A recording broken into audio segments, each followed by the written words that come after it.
राजा चतुरसेन ने एक बहुत सुंदर उद्यान लगवाया। जब पेड़ों पर फल आने लगे तब एक छोटी सी चिड़िया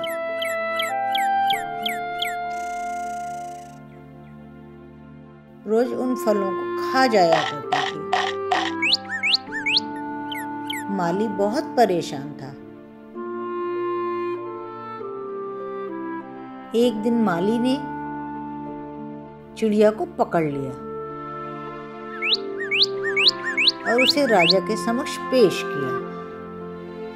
चिड़िया को पकड़े जाने का बहुत अफसोस हुआ, लेकिन उसने अपना धैर्य नहीं खोया। चिड़िया ने राजा से कहा, मैंने आपके बाग से फलों को खाने का अपराध किया है, मुझे दंड मिलना चाहिए। किंतु मैं आपको ज्ञान की 4 बातें बताना चाहती हूँ जिन्हें मैंने अपने पूर्वजों से सुना था। राजा ने कहा, हाँ सुनाओ, क्या कहना चाहते हो? पर तुम्हारे प्राण आज नहीं बचेंगे। चिड़िया बोली, ठीक है राजन, मेरी पहली बात यह है कि शत्रु यदि पकड़ में आ जाए तो उसे छोड़ना नहीं चाहिए। दूसरी बात, असंभव बात पर कभी भी बिना सोचे समझे विश्वास नहीं करना चाहिए। तीसरी बात यह है कि बीती हुई बातों को सोचकर कभी दुखी नहीं होना चाहिए। राजा बोला, बहुत सुंदर, तुमने बहुत सुंदर बात कही। अब चौथी बात बताओ।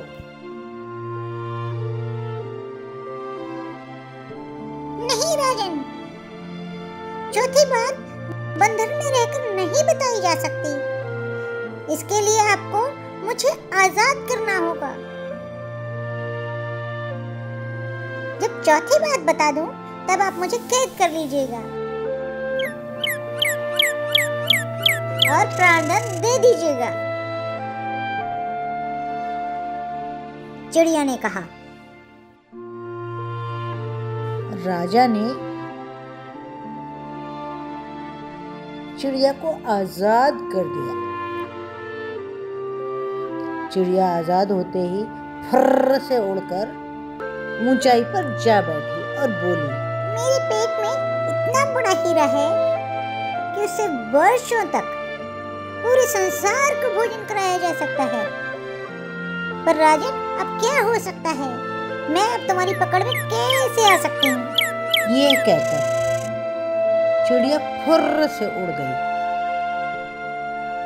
राजा को चिड़िया के उड़ जाने का दुख नहीं था, उसे दुख था तो हीरे के लिए दुख था। तब पेड़ पर बैठी हुई चिड़िया बोली, हे मंदबुद्धि राजा, तुम्हें दिया गया मेरा सारा उपदेश व्यर्थ गया।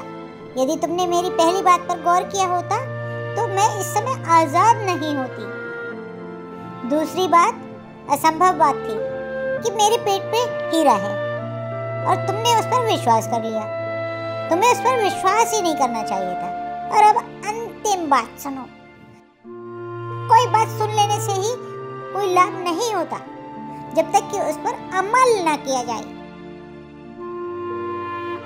ये कहकर चिड़िया फुर्र से उड़ गई और आसमान में सैर करने लगी।